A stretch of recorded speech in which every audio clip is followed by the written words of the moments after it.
vean las referencias y cuando se divulgue desde el colegio les invito a leer. Añez nos dice que hoy por hoy se está distanciando de su responsabilidad en el contexto social de protegernos y se ha convertido en un sujeto ordenador de las relaciones sociales y del mercado y no un estado de protección y seguridad para nosotros y nosotras y nosotras, la ciudadanía. Entonces cambia lo que es la propuesta y la lógica del bienestar social a una lógica y patrones que de alguna manera complejizan nuestras historias y es bien importante que nos posicionemos como sujetos de derecho y como personas parte de la ciudadanía, porque nosotros los profesionales de trabajo social estamos siendo incididos por todas estas políticas. Nada más he mencionado la reducción de programas donde nosotros nos movemos y donde ejecutamos las políticas sociales y ya no tenemos los espacios para tener un trabajo digno en esas condiciones. El neoliberalismo, como dice Añez, como corriente ideológica del capitalismo, va a proponer un conjunto de posturas y estrategias para consolidar más aún el sistema y favorecer el posicionamiento del capitalismo en el mercado internacional, y entre estos se encuentra la minimización del Estado como el principal actor de ofrecer, ¿verdad?, servicios en todo el país.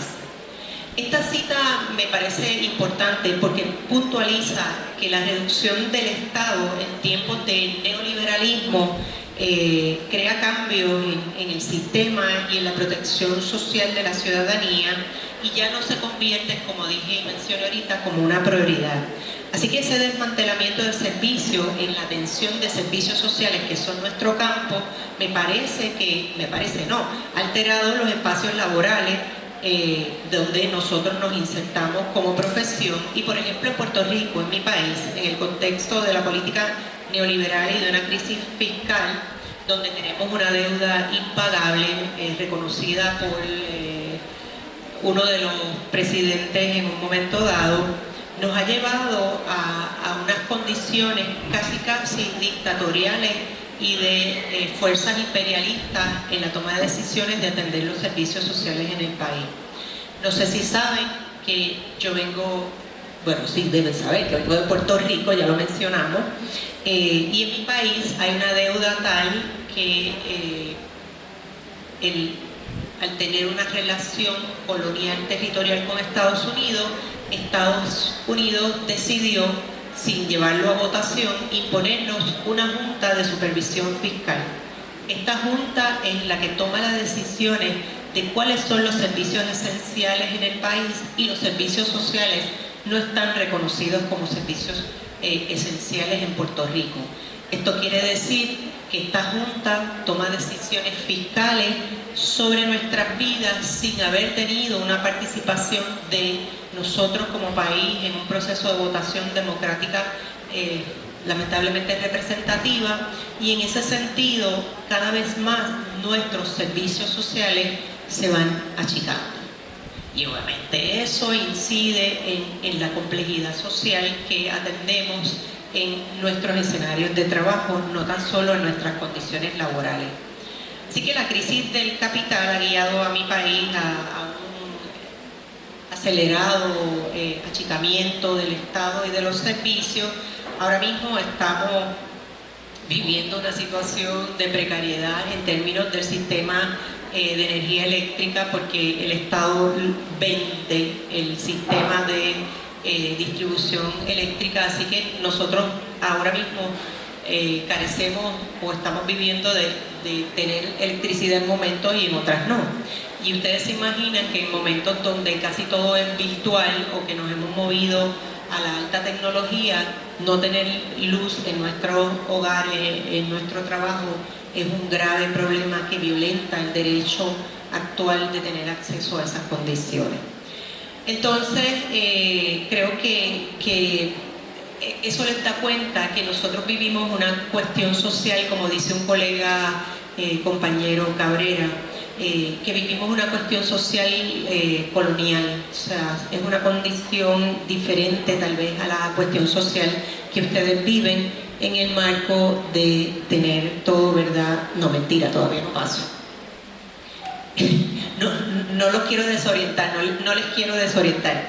Bien, en términos de la privatización y mercadeo de los derechos sociales, pues va muy de la mano con esta descripción que hemos hecho, ¿verdad? En la medida que se limitan servicios, el sistema capitalista se fortalece porque mucho más ganancias tiene y menos inversión de servicios en el país, y los servicios sociales se van moviendo al escenario privado, con la amenaza de que en el escenario privado los servicios sociales no necesariamente están accesibles todo el tiempo, coherentemente y permanentemente. Dependen de fondos donde las organizaciones no gubernamentales salen a competir por esos fondos, y buenos servicios, que tal vez en una propuesta hay 5 servicios para mujeres víctimas de violencia de género, solo uno de estos se lleva el dinero. Entonces me parece que hay una inestabilidad en los servicios y no hay una interpretación de ofrecer servicios desde una perspectiva de derechos humanos. Jenny, usted me avisa el tiempo. ¿Voy bien? Bueno. Así que el acceso y disfrute de nuestros derechos depende del poder adquisitivo que tengamos como ciudadanía, ¿no? En la medida que los servicios sociales se convierten en mercancías, se privatizan, pues el mejor postor va a tener el dinero para poderlos pagar. En el contexto del COVID, por ejemplo, les quiero compartir una experiencia. En Puerto Rico no había acceso, y yo imagino en todos los países al inicio pasó igual, no había acceso a pruebas gratuitas, ni había la facilidad de hacernos pruebas en todo momento. Así que el que tenía dinero en Puerto Rico podía pagar las pruebas, que estaban alrededor de $70 a $100, porque el Estado de forma tardía no había respondido a esa necesidad que traía la circunstancia del COVID. Así que, en adición, que les cuento un bochinche. Nosotros decimos un bochinche a un chisme. Yo aquí se dice igual, bochinche. No. Bueno, pues hubo una situación de corrupción donde un abogado que tenía acceso al gobierno hizo una propuesta de traer pruebas baratas al país, y resultó ser que las pruebas no existieron, nunca llegaron, se pagó el dinero, hubo un detente de ese pago y se comenzó a divulgar que aquí algo pasaba. Algo pasaba, era que la compañía a quien ese abogado cabildero estaba comprando las pruebas ni existía, se había creado, no tenía ni las pruebas accesibles. Así que para que vean que cuando hay momentos de precariedad surgen los grandes intereses como pirañas a comer el dinero que nos queda para nosotros. Sobre la privatización es bien importante visibilizar su lógica, en tanto de alguna manera busca desarticular los servicios sociales públicos para ponerlos en manos de las organizaciones no gubernamentales, y ahí no tan solo la estabilidad del servicio, sino que la calidad y la flexibilización y la precarización que incide en las condiciones laborales de nosotros, los trabajadores y trabajadoras sociales que estamos en esas organizaciones no gubernamentales, es la punta de lanza, ¿no? Porque se ofrecen los servicios en el sector privado a condición de que nosotros como profesionales aceptemos menos paga, no tener seguridad laboral, derechos laborales, seguridad de salud, y entonces nosotros terminamos costeándonos la mercancía que es nuestro seguro de salud y nuestras vacaciones. Entonces vemos como aquí hay todo un andamiaje y una cuestión casi matemática, podría decirle, una ecuación que resulta no tan solo en, por un lado, no tener acceso a servicios para nuestros participantes, sino que para nosotros y nosotres nuestras condiciones cada vez más se ven vulnerabilizadas. Un poco en esta línea, ¿verdad? Añez nos dice que toda esta situación ha logrado un retroceso en lo que es la perspectiva del bienestar social desde nuestros países y un crecimiento alto de pobreza. Y aquí cito literalmente: con el surgimiento del neoliberalismo se sustituyen las propuestas de bienestar social por nuestros patrones que agudizan los derechos de la clase trabajadora, generando la ruptura de las formas tradicionales de protección social. Se concluye que los derechos laborales están en el centro de la estructura social, existiendo una tendencia hacia una variación no favorable en la regulación de los beneficios de la fuerza laboral, imponiéndose, como sabemos, la flexibilización en las relaciones laborales, la privatización de la protección social, lo cual resulta en una inseguridad social mayor y precarización de nosotras, nosotres y nosotros. En esta afirmación pues ya veo que estoy dándole pie forzado al asunto de la precarización y la focalización en las políticas sociales que terminan incidiendo en nuestras condiciones. Esto expuesto a la política social operacionaliza como su estrategia principal la privatización, que implica penetrar y dominar en los espacios sociales donde estamos nosotros, y mercantilizar el bienestar de todo un pueblo o una sociedad, como dice bien Añez.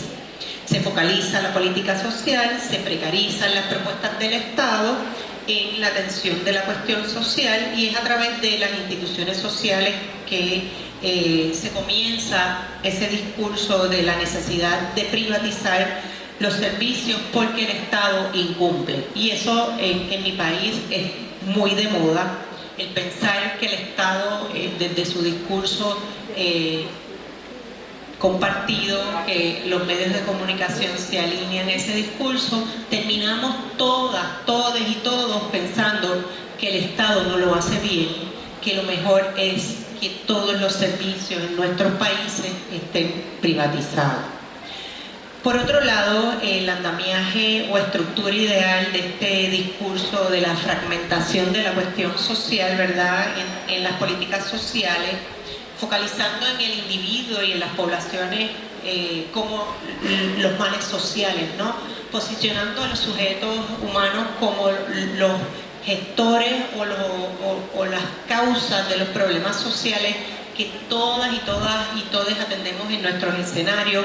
Creo que se hace de alguna manera, y vuelvo y repito, una ecuación perfecta, yo diría el caldo perfecto para vivir las condiciones en que estamos.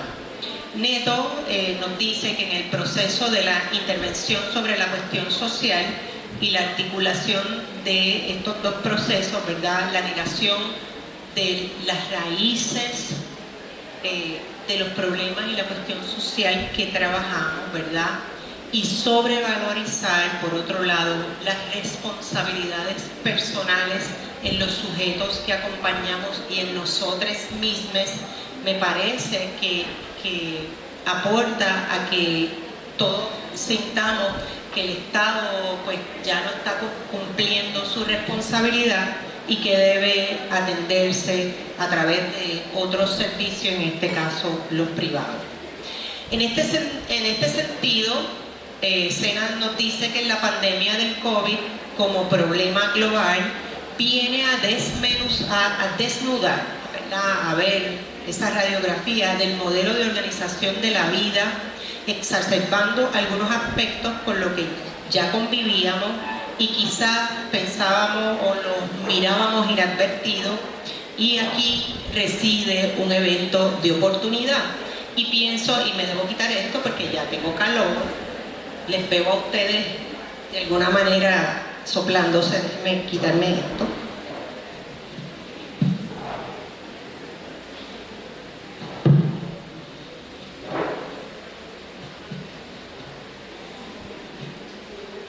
Bien, estamos, ya me dio fresquito y la blusa es muy fresquita.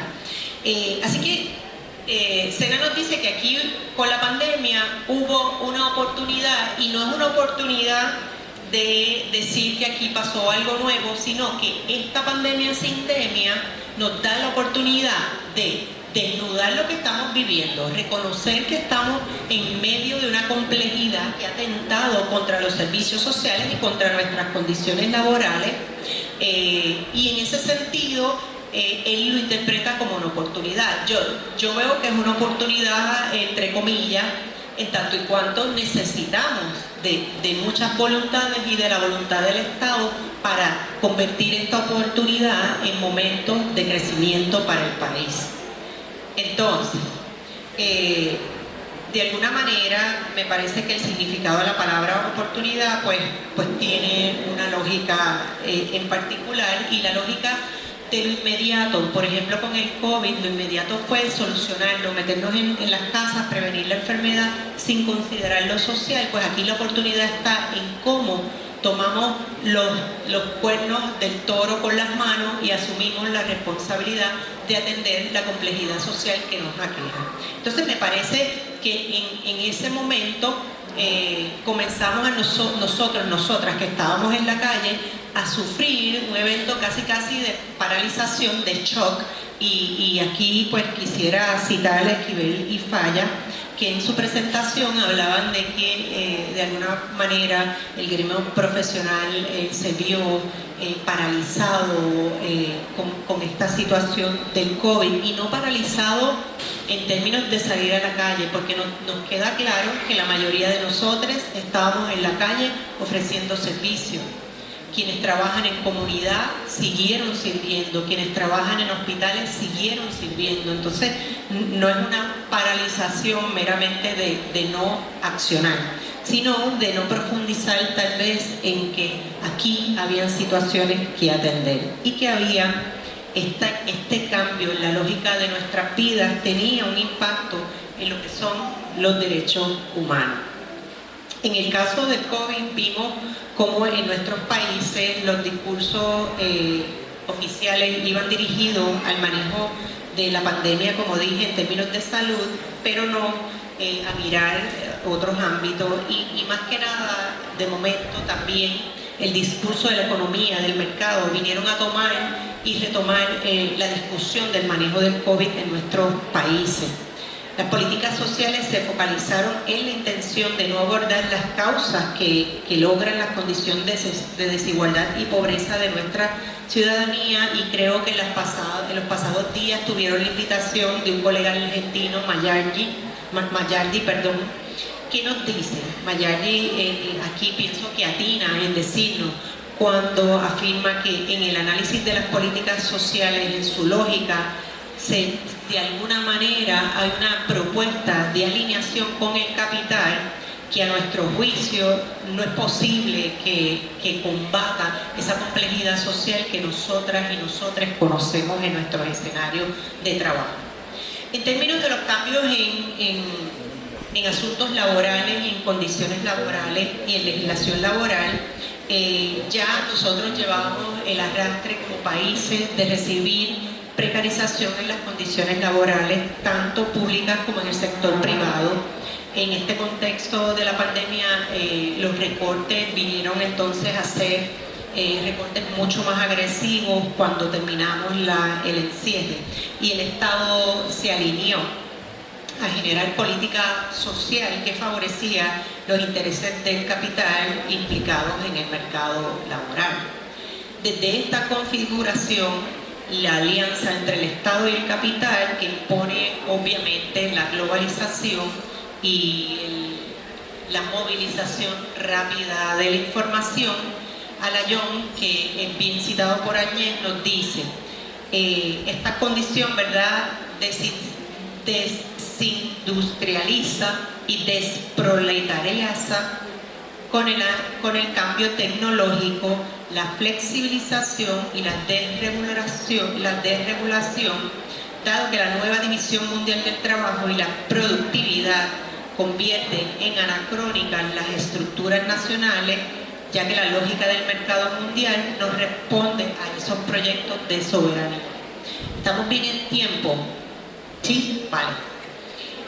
Así que un poco en este panorama vuelvo a retomar el tema de la oportunidad para mirar la oportunidad en asuntos o con un enfoque estructural, sistémico,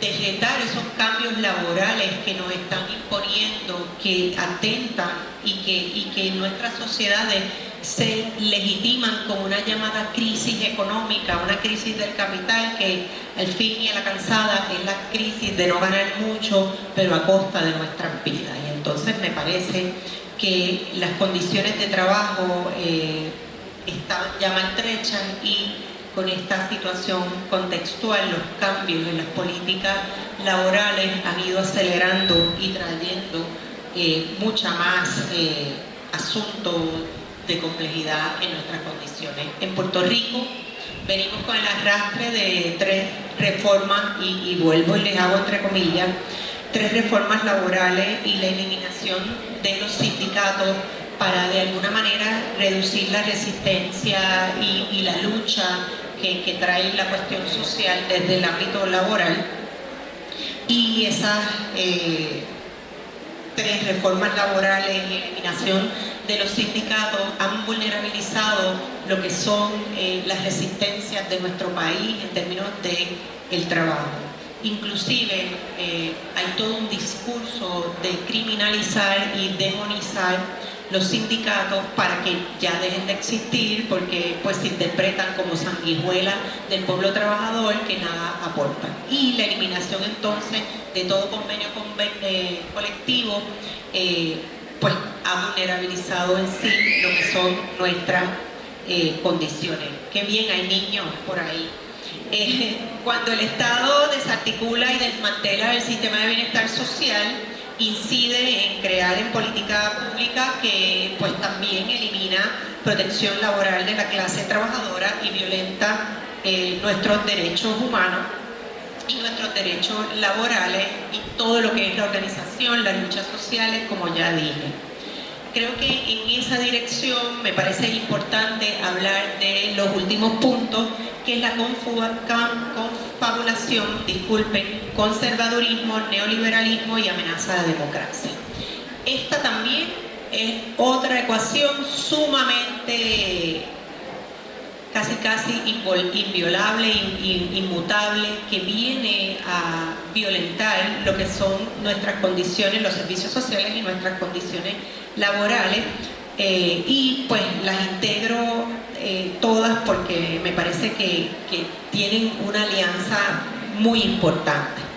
Existe una agenda clara y dirigida a cambiar nuestros destinos, donde se confabulan sectores conservadores, clases con poder económico y estados alineados al neoliberalismo como filosofías gubernamentales. Esto muestra un panorama favorable para definir las normativas sociales que excluyen la pluralidad de personas. Melinda Cooper es una autora europea que publicó un libro titulado Los valores de la familia, norteamericana, disculpen.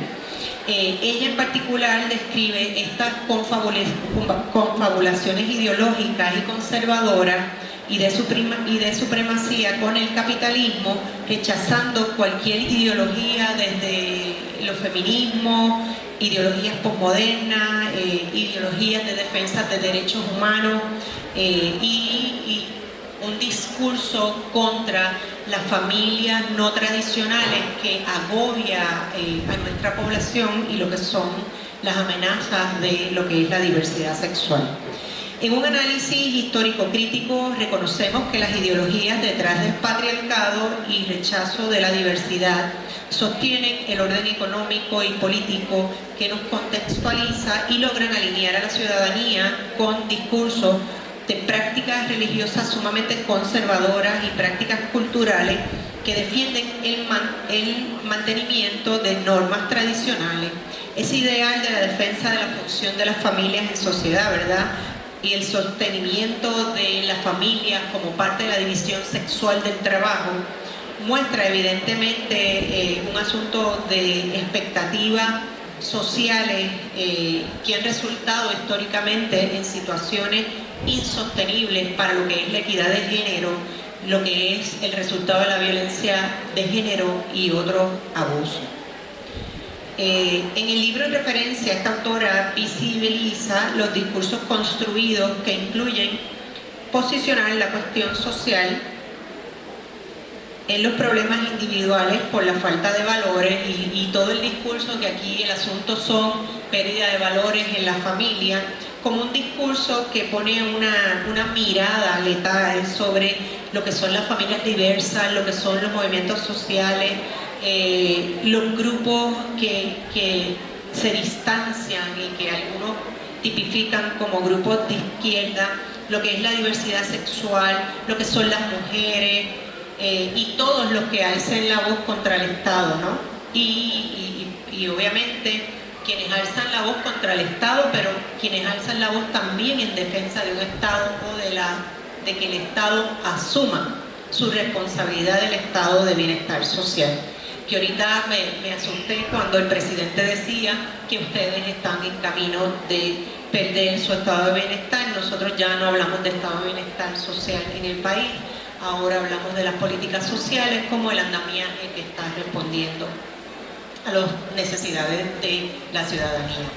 Entonces, este doble discurso, ¿verdad?, neoliberal, conservador, que va en una dirección, va a atacar que haya pluralidad, que haya diversidad, que haya retos, que haya resistencia, que todo lo que sea posiblemente, y vamos a darle un color, vamos a darle un color como el que yo estoy vestida, grises, que sean matices del gris, del blanco, del negro, que siempre es la dualidad que nos comparten, queden invisibilizadas.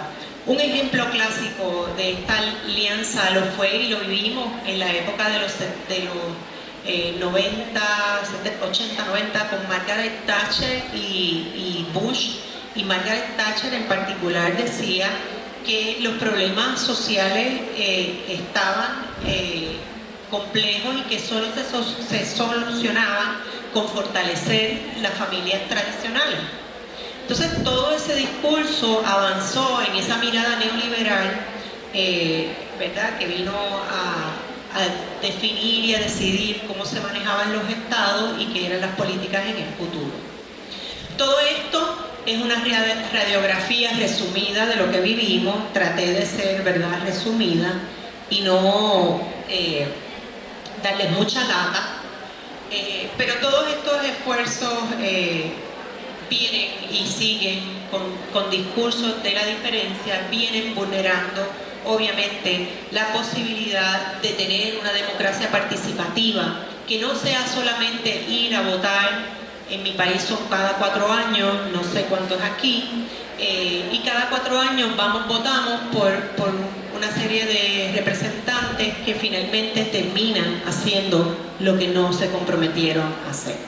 Entonces, movernos a una política pública vinculada a una democracia o en el contexto de una democracia participativa donde nos reconozcamos todos y todas, y esa pluralidad pues cada vez se ve amenazada por lo que es el neoliberalismo y el capitalismo, y muchas veces vemos que hay una manipulación del discurso de derechos humanos a través del Estado, a través de los medios de comunicación, a través del mismo capital, porque para el capital, por ejemplo, el vender como mercancía la pluralidad de la diversidad sexual, pues no es ningún problema, ¿verdad?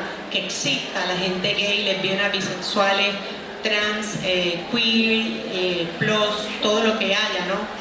Porque siempre y cuando que paguen a través del mercado sus derechos, no pasa nada. Así que si usted es diverso y paga como mercancía los derechos humanos, cumple con esa alianza neoliberal, capitalista y global, y no pasa nada, no, estamos bien.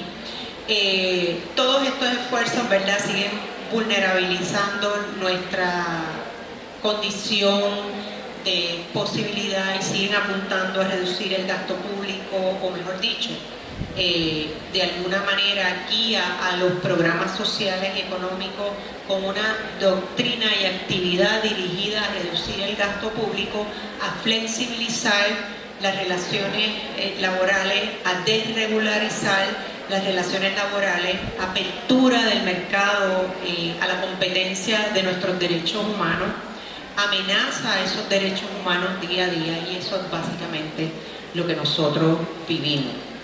Es por eso, y ya voy a pasar a la relación del trabajo social con las luchas y las reivindicaciones desde nuestra profesión, y damos muchas luchas. Anoche compartíamos en la sobremesa con colegas de aquí de ustedes que el trabajo social está en diferentes escenarios, que se dan prácticas, acompañamiento, asistencia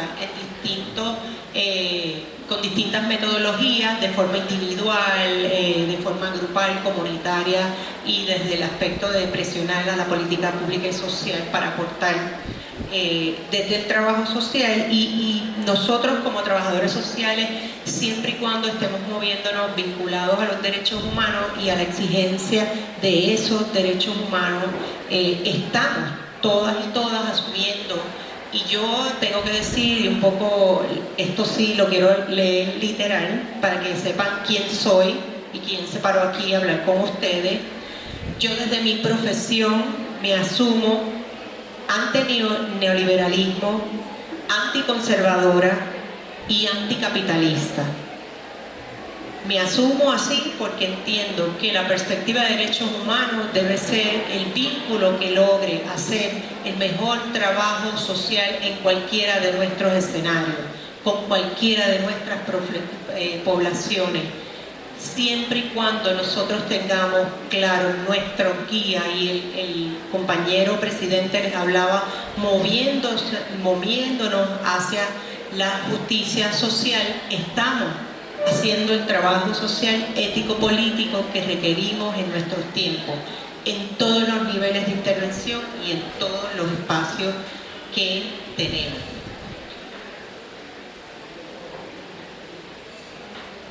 Antes de la pandemia, ya nuestra profesión estaba enfrentando, y ahora sí voy a mirar, ya me quedan como 10 minutos, ¿no? ¿No? Vale. Yo tan disciplinada, y ustedes tan, ¿verdad?, amables. Antes de la pandemia, ya nuestra profesión estaba enfrentando situaciones que requerían reflexión crítica, ¿no?, y ubicación sobre cuál sería o será el futuro de nosotros, los trabajadores, las trabajadoras y les trabajadores sociales. Y en ese contexto ya descrito, neoliberal, capitalista y global, el desmantelamiento de los servicios sociales a partir de ese discurso de precariedad que nos han vendido, y la necesidad de recortes de gasto público, es la estrategia sólida e incuestionable para que accionen y violencia sobre nuestros derechos y justifiquen el derecho de las políticas públicas que fragmentan y focalizan a sectores limitados de la ciudadanía, donde el trabajo social siempre está inmerso. Me parece que, no pasarme la página. Por otro lado, las condiciones laborales siguen bajo amenaza frente a esta supuesta precariedad, y me parece que en ocasiones nos vemos como una profesión aliades del sector laboral, sin percatarnos que estas condiciones laborales nos desconstruyen como profesión y nos guían por otros senderos. En tanto tenemos condiciones laborales deterioradas, así será la violación de derechos humanos contra las personas con las que trabajamos. Como asegura Brito, las políticas laborales y sociales han cobijado con protección a nuestra profesión y el pueblo trabajador, pero enfrentando los cambios que señalamos de desprotección a merced del mercado, estas protecciones se van desvaneciendo. Como parte del pueblo trabajador, el trabajo social está vulnerado en general con asuntos como condiciones laborales deterioradas, faltos de salud y seguridad, carentes de justicia salarial. En mi país, los salarios comienzan con menos del salario mínimo para un profesional graduado con un bachillerato. Me parece que son condiciones devastadoras para cuando nosotros trabajamos con la angustia social de nuestros países, y que a la vez nosotras somos parte del pueblo trabajador. Como describí, estamos enfrentando el embate del sistema de bienestar social reducido por los recortes de este gasto público, por políticas sociales precarizadas y por la amenaza a la regulación profesional. Y en este último embate resultan los discursos de la flexibilidad y desregulación de nuestras profesiones, que conecta el imaginario del derecho a la libre asociación. Y aquí me detengo para compartirles que en Puerto Rico estamos enfrentando la amenaza de la descolegiación. 8 colegas sometieron una demanda para solicitar la descolegiación amparados en la libre asociación, pero la realidad es que están muy alineados con sectores muy conservadores que han visto una amenaza en la defensa de los derechos humanos del Colegio de Profesionales del Trabajo Social para las poblaciones vulnerables y en particular a la diversidad LGBTIQ+. Y el asunto de la perspectiva de género como una punta de lanza sobre cumplir con su interpretación individual, fragmentando a todo un colectivo profesional que sabe que ese colectivo profesional es quien se tira a la calle a defender sus condiciones laborales. Usted en su escenario, usted debate, llega a consensos con su supervisión, sea cual sea. Pero cuando usted necesita que su voz sea escuchada en niveles diferentes, que no es la particularidad cotidiana de su trabajo, usted necesita un colectivo que le defienda y que le posicione como una población esencial en nuestros países, si es que nuestros gobiernos tienen interés de que no se caiga su país. Así que en ese sentido, cuando hablamos de flexibilizar y desprofesionalizar nuestra profesión, este asunto de descolegiación en mi país me parece una contradicción de querer defender lo que es el trabajo social. Y entonces, sobre el tema de la flexibilización y desprofesionalización, pues en un contexto sociohistórico, o mejor dicho, en el contexto sociohistórico, ha logrado una ecuación casi perfecta, y me encanta. Ustedes dirán que matemática es la profesora. No soy mucha, me colgué en matemática, pero me encanta hacer metáforas y similitudes para poder entender las cosas de manera sencilla, y ustedes dirían a lo gallo pinto, yo diría en arroz y habichuela. Pues esa ecuación perfecta desmantela los apoyos sociales para la clase trabajadora, entre estas el trabajo social. Nos vemos siempre lejos de la clase trabajadora y en sí mismos somos parte de la clase trabajadora. Así que me parece que eso es un problema que debemos superar. Desarticulando también en esa ecuación los sindicatos, han cambiado la política social para desregular y flexibilizar todo espacio de trabajo. Esto es un modelo de trabajo que ha cambiado la lógica y el perfil del trabajador, la trabajadora, que según en este caso Añez nos dice que se caracteriza entonces este trabajador bajo ese discurso de fragmentación en un sujeto aislado, desagregado, desarticulado de los derechos sociales y proclive a una mayor explotación al exigírsele una alta productividad en un menor tiempo. Y ahí estamos nosotros, compañeros, en esa interpretación que nos hace Añez de cómo nos han llevado los discursos a no apostarle a la colectividad y a hacer kioscos individuales, tiendas individuales. Desarticula la profesión en tanto y cuanto usted se aísla, se distancia, no le importa. Usted llega a su casa cansada y dice: ay, ya yo atendí todos los problemas sociales, ya no quiero saber de nada. Y está bien el autocuidado, claro que sí, pero no nos desvinculemos, no nos aislemos de la realidad social, porque es en esa realidad social donde nosotros estamos trabajando y laborando. Ese aumento de complejidad social sumado a estas dificultades en nuestras condiciones laborales nos vulnerabiliza en ese llamado fenómeno de la desprofesionalización. El incremento por el trabajo voluntario desde organizaciones no gubernamentales o desde las iglesias, o la contratación del trabajo social con otros títulos laborales como enlaces, coordinadores de servicio, líder de comunidad o de proyectos, son ejemplos que describen este fenómeno que nos está atacando fuertemente como profesión y que está desplazándonos como profesionales en el campo del trabajo social y nos está dejando de ser, o el reconocimiento de ser una profesión esencial para nuestro trabajo. Me parece que el tema del voluntariado es un tema romantizado en nuestros países y me parece que es importante dialogar sobre el mismo.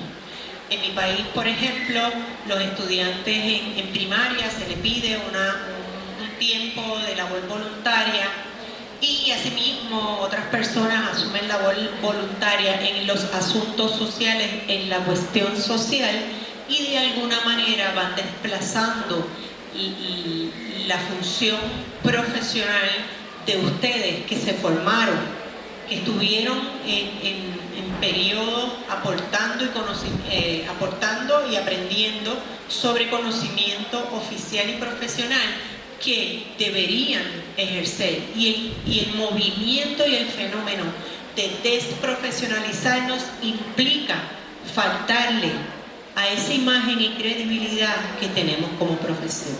Me parece un problema o un asunto que debemos problematizar. El profesor Benito y Chinchilla hablan de este fenómeno como un proceso que tiende a descalificar de forma premeditada el rango y competencia profesional, como bien acabo de mencionar, y pretende disminuir paulatinamente las cualidades y calidades que caracterizan a una profesión en formación y su trayectoria universitaria. Desprofesionalizar implica reducir y eliminar las características que hacen de una profesión precisamente una profesión. Entonces, compañeros, es un reto importante que debemos asumir y atender. Y en el contexto de la flexibilización vemos cómo nuestros escenarios de trabajo en muchas ocasiones enfrentan carencias físico-materiales. Por ejemplo, usted llega a su escenario, no hay un bolígrafo, no hay una libreta, no hay un apuntador. La carencia y el deterioro en los escenarios de trabajo apunta, como dije ahorita, a amenazar nuestra profesión, nuestras condiciones laborales, pero también apunta a que usted, cuando dé el servicio, no lo dé en las condiciones de calidad que las personas merecen desde una mirada de derechos humanos y sociales. Entonces, incide en nuestras condiciones de trabajo, es violento para nosotros. En mi país, yo me imagino que aquí en muchos de sus escenarios, las y les trabajadores sociales pagan sus materiales para dar un taller, visitar la comunidad, dar una intervención clínica, y entonces eso es asumir ¿verdad?, la responsabilidad que tienen nuestros patronos y el Estado en dar calidad y servicio, o calidad de servicio, a nuestra ciudadanía. Entonces, salarios y recursos precarios, obviamente, y la opresión de la flexibilización laboral, como cambios de horarios y servicios de acuerdo al mercado. Si el mercado demanda algo en particular, los horarios de servicios sociales se acogen a esos cambios. El uso de personal voluntario, como ya lo dije, y profesionales y profesiones hermanas para realizar nuestra labor. Imposición de funciones no relacionadas al trabajo social en nuestros profesionales. Actitud conformista de nosotros como profesionales frente a estas condiciones. El ejemplo que decía de que nosotros en nuestros escenarios los profesionales pagan sus materiales es un buen ejemplo del sacrificio que como profesión asumimos, lamentablemente sin ser asertivos y asertivas. En Puerto Rico hay leyes que regulan el voluntariado, pero igual está siendo una situación que nos está agobiando. Otro punto importante aquí en la presentación es el fenómeno de psicologizar la cuestión social, y esto está pasando en nuestras sociedades, ¿verdad?, capitalistas globalizadas. Las personas se interpreta un discurso de que las personas deben ser autosuficientes, responsables, actoras y responsables de sus situaciones, y que deben adaptarse a las situaciones que enfrentamos.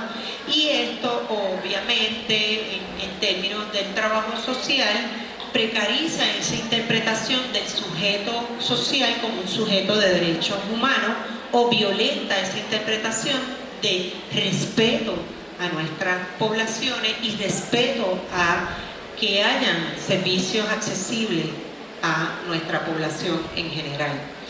El incumplimiento de este mandato resulta en estigmatizar y categorizar a las personas que requieren de algún tipo de sanción social, legal o patológica, y se construye toda una realidad paralela a la complejidad social, donde entonces surgen nuevas formas de atención de los asuntos sociales que provienen de las estructuras políticas, económicas y sociales existentes. Quiere decir que las causas de las situaciones y la complejidad social se ven en los hombros de nuestros participantes, y es a ellos a quienes se tipifica como enfermos, criminales, enfermos y con situaciones patológicas socialmente. Mayali, el colega que ustedes estuvieron por aquí visitando, coincide interpretando que las situaciones problemáticas se abordan reforzando la vivencia individual aislada, donde el esfuerzo, la voluntad, el esmero, entre otros elementos, se constituyen en ejes transversales de cada una de estas estrategias. Eso lo estimamos como un asunto medular que nos debe preocupar y que debe de alguna manera movernos a pensar en la falta de legitimar la historia de nuestra profesión.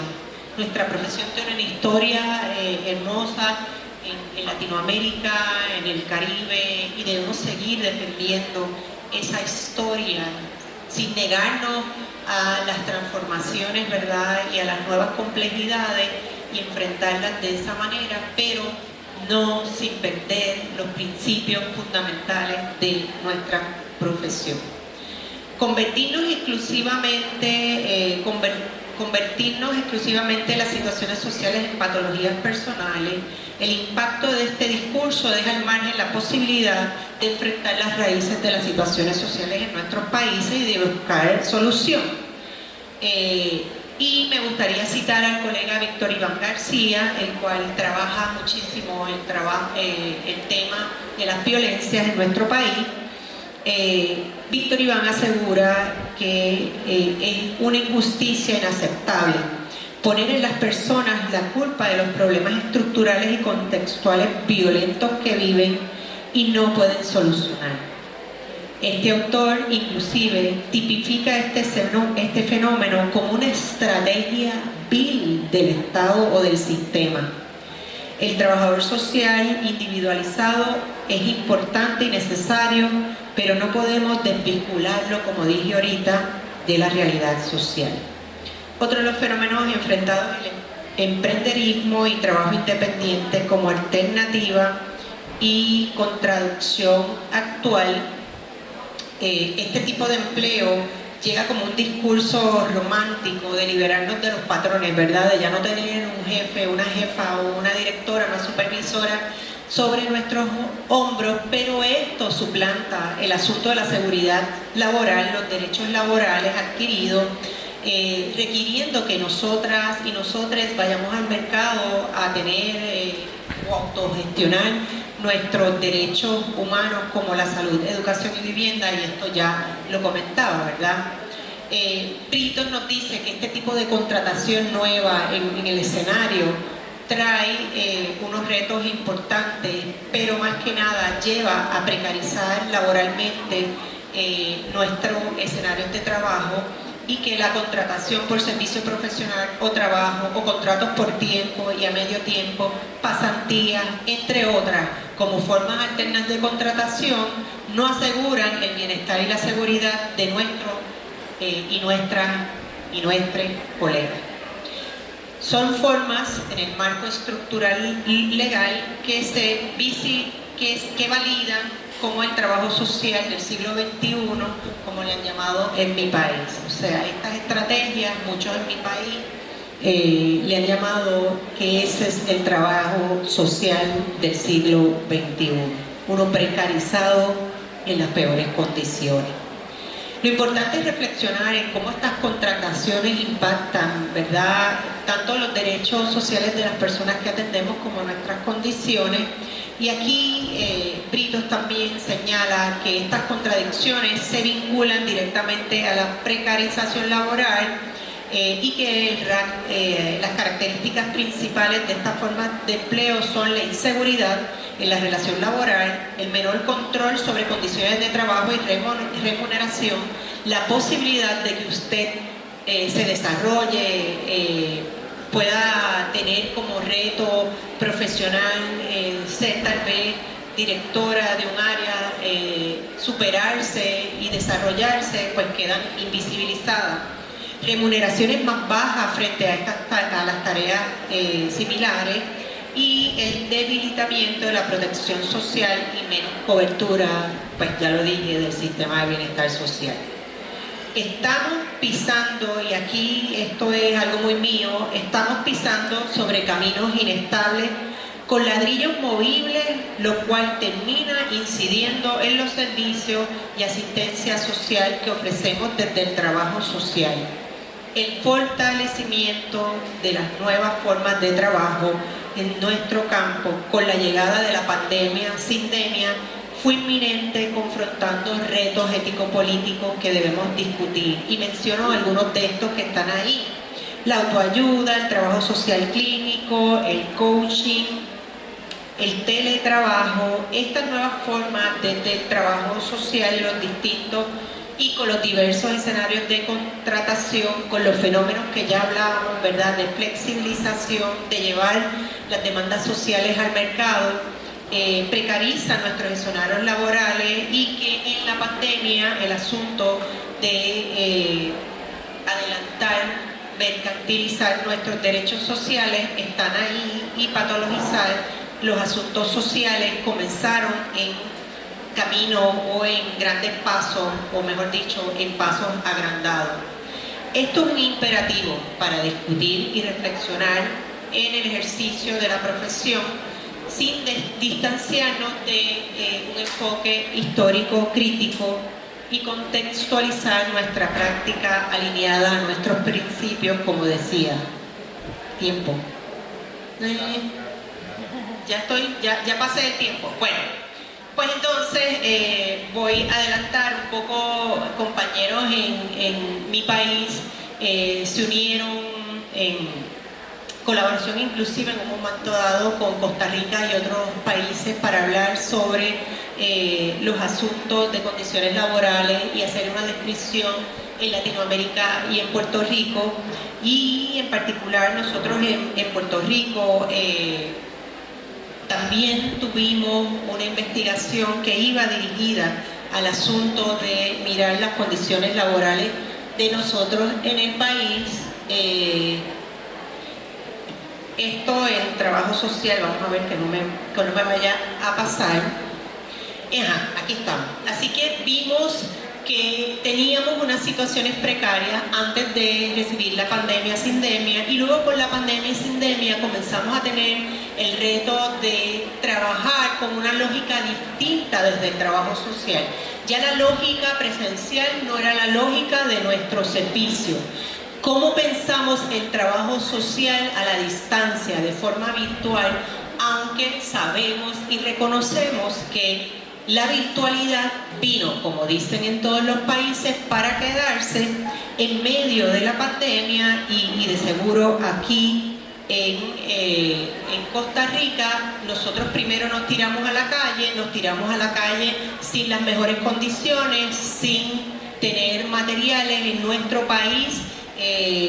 Realmente había una situación de falta de materiales, como comenté, falta de vacunación para los profesionales y muy importante el que teníamos que movernos para tratar de minimizar el impacto en la dimensión social de nuestras poblaciones, vulneró lo que son nuestras condiciones laborales y fue una amenaza a esas condiciones en tanto y cuanto, ¿verdad?, el trabajo social no se ha pensado nunca desde el aislamiento, desde estar a distancia. Somos una profesión con una lógica de alguna manera humana, sensitiva y de calor e interacción y comunicación. Así que la protección, la salud y la seguridad de nuestros colegas se vio muy vulnerada y el Colegio de Trabajadores Sociales trató de ver y acceder, adicional a nuestras investigaciones anteriores, ver cómo estaban las condiciones de trabajo de nuestros profesionales. Encontramos que un 48% los patronos no ofrecieron protección ni equipo. El 92% de nuestros profesionales estaban vulnerables a ser contagiados, o sea, estaban en la calle y podían recibir contagio.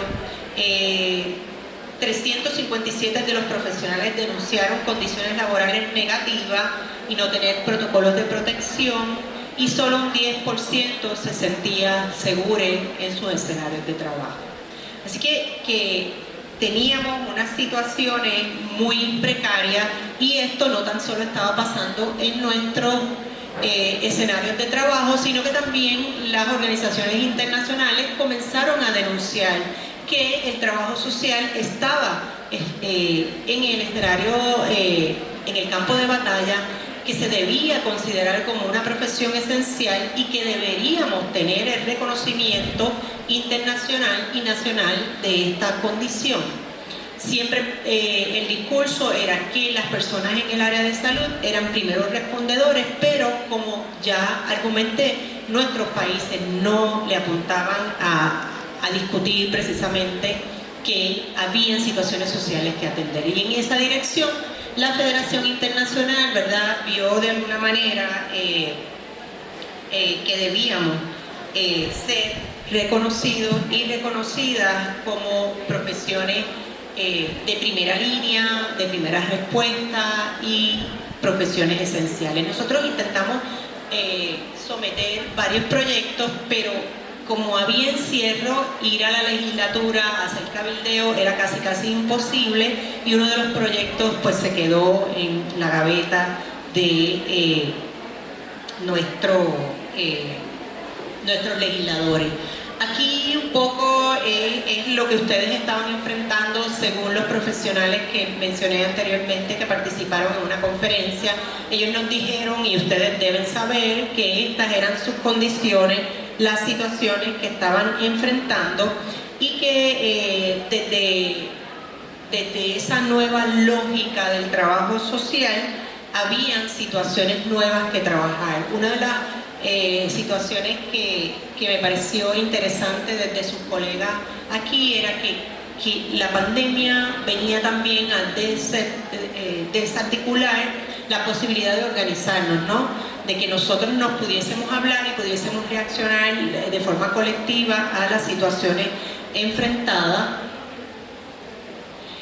y el reto que implica en términos de nuestras profesiones como unas profesiones, y reflexionando desde nuestros proyectos profesionales y desde la dimensión ético-política. Es importante puntualizar que en el marco de todas estas contradicciones de llegar una sindemia en unas condiciones precarias ya de arrastre en nuestras profesiones y en nuestra ciudadanía, se suma el que tuviéramos que cambiar en la lógica de relacionarnos y de mirar. Por ejemplo, en términos éticos, ahorita hablaba con Flor de cómo se hace meritorio bajo estas nuevas lógicas de ofrecer el trabajo social, de pensarnos en guías éticas directas y claras de cómo manejar redes sociales, virtualidad, Nosotros, por ejemplo, en Puerto Rico el Código de Ética se revisa cada 10 años y en la actualidad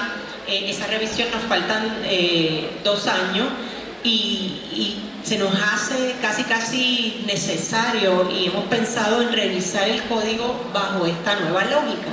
Entonces, ¿cómo nosotros desde nuestros proyectos profesionales podemos responder a estos cambios imperativos que estamos enfrentando? En Puerto Rico, cuando estuvimos en la pandemia, el Colegio de Trabajo Social, bajo esta nueva complejidad o esta situación, nos tiramos a denunciar al Estado que necesitaba atender los asuntos sociales y se formó lo que le llamamos el Task Force Social del Pueblo. En nuestro país hablamos español e inglés todo el tiempo, pero el Estado a todos sus comités de trabajo les llamó Task Force económico, Task Force de salud, y nosotros, para dar en la lógica del Estado, le llamamos Task Force social. A diferencia de los reconocidos por el Estado, este no fue reconocido por el Estado, así que nosotros le pusimos el Task Force social del pueblo.